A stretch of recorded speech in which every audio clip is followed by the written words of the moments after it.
প্রিয় মা বোনেরা, বলতে বলতে অনেক কথা বললাম।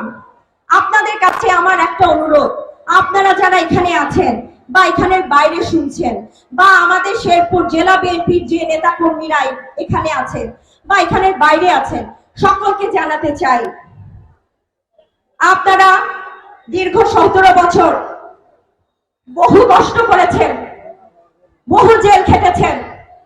আপনাদের ত্যাগ তিতিক্ষা অস্বীকার করার কোনো সুযোগ নাই। আমার পিতা বিএনপির সবচেয়ে করুণ সময় বিএনপির হাল ধরেছে। শেরপুর জেলা বিএনপি বা শহর বা প্রত্যেকটা স্তরের নেতা কর্মীরা যখন মামলা হামলা জেল জুলুম খেতে খেতে হাঁপিয়ে উঠেছিল, তখন বাঘের মতন গর্জন দিয়ে আলহাজ মোহাম্মদ হযরত আলী সাহেব শেরপুর জেলা বিএনপির হাল ধরেছিলেন। অস্বীকার করার কোনো সুযোগ আছে? কাজেই আপনাদের যেমন অবদান আছে, আলহাজ মোহাম্মদ হযরত আলীর অবদানও অনেক আছে। শেরপুর সদর 1 আসনে বিএনপির শক্তিশালী হওয়ার পিছনে যেই মানুষটার অবদান দীর্ঘ 17 বছরের মধ্যে, আমি যদি লাস্ট 10 বছরও বলি, যার অবদান সে আমার পিতা হিসেবে আমি বলছি না, আমি নিরপেক্ষ হয়ে যদি বলি, সেই মোহাম্মদ হযরত আলীর অসম্ভব অবদান আছে।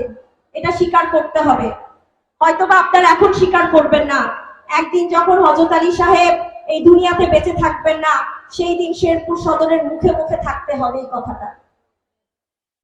আমার প্রাণপ্রিয় চাচারা, আপনারা আজ যারা প্রার্থী হতে চান বা দলীয় নেতা কর্মী আছেন যারা এখানে উপস্থিত নাই, তাদের উদ্দেশ্যে বলতে চাই, আপনারা আমার পিতার সাথে রাজনীতি করেছেন, একই সাথে আপনাদের তুলনা আমার পিতার সাথে করতে হবে, আমার সাথে কিন্তু না।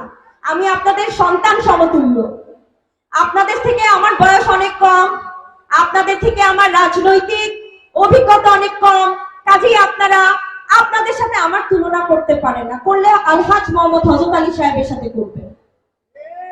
আপনারা তুলনা করতে পারেন আপনাদের সন্তানদের সাথে আমাদের, যারা রাজনীতিতে নতুন আসছে, তরুণ রাজনীতিবিদ যারা হচ্ছে, তাদের সাথে তুলনাটা যায়, তাই না?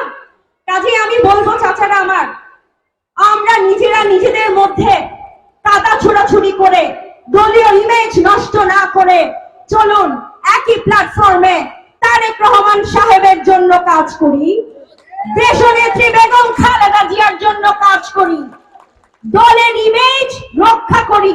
দীর্ঘ 17 বছরে বাংলাদেশের মানুষ জানে বাংলাদেশ জাতীয়তাবাদের দলের প্রত্যেকটা কর্মী কি পরিমাণ কষ্ট করেছে। সেই সম্মানটা আমরা 1 বছরে নষ্ট করে না দিই।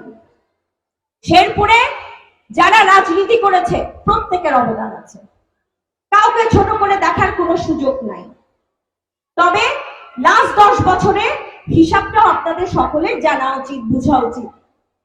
প্রত্যেকটা মানুষের এখানে অবদান আছে, কাজে আমরা কেউ কারো অবদান ছোট করে দেখার সুযোগ নেই এখানে। এখানে আমি আমার মা বোনদের বলতে চাই, আমাদের দলের মধ্যে কোনো বিভাদ বিভাজন নাই। নিজেদের মধ্যে যদি কোনো আলোচনা সমালোচনা থাকে, প্রিয় চাচারা আমার, আপনারা যারা প্রার্থী বা দলের নেতা কর্মী, তারা দলীয় ফোরামে বসে আলোচনা করুন, সমালোচনা করুন, কিন্তু জনসম্মুখে আপনারা কি নিউজ দিচ্ছেন, কি ইনফরমেশন দিচ্ছেন আপনারা? কাজেই এখনো সময় আছে, আমরা তারেক রহমান সাহেবকে আর অপমানিত না করি। এই দলটা আমাদের কারো নিজের সম্পত্তি নয়, দলটা দেশনেত্রী বেগম খালেদা জিয়ার, আমাদের ভারপ্রাপ্ত চেয়ারম্যান জনাব তারেক রহমানের।